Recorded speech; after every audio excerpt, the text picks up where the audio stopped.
week, we showed you how to save money with food items that are good in your pantry for up to a year. Today, we are showing you foods that you should never freeze. Jillian has more.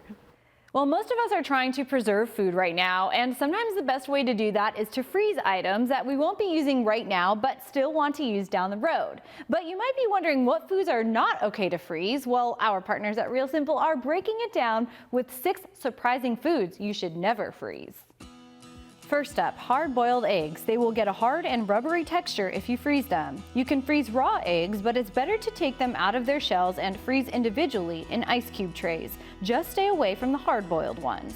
Next, cucumbers. Since they are so high in water, they become virtually useless once frozen.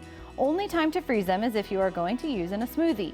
Mayo is also a no-go. It will actually still look normal while it's in frozen form, but once it defrosts, the texture will change and turn basically to liquid.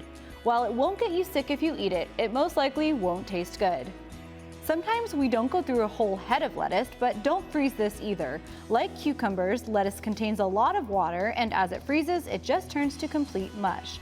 So it won't be any use to that salad you were planning on making. Next on our list, soft cheese. These cheeses will have a higher fat and water content, so when thawed out, it will become watery.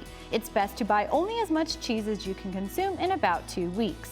And finally, raw potatoes. If you freeze them, then cook them, they will actually turn black. You can freeze mashed, roasted, or hash browns. Just stay away from the raw ones. Well, if you ask me, the best frozen foods are ice cream, but there are plenty of foods and desserts that are safe to freeze. Just keep those items in mind. For more great tips, go to realsimple.com. Real Simple is owned by our parent company, the Meredith Corporation. Thanks, Jillian. I'm with you. I love ice cream.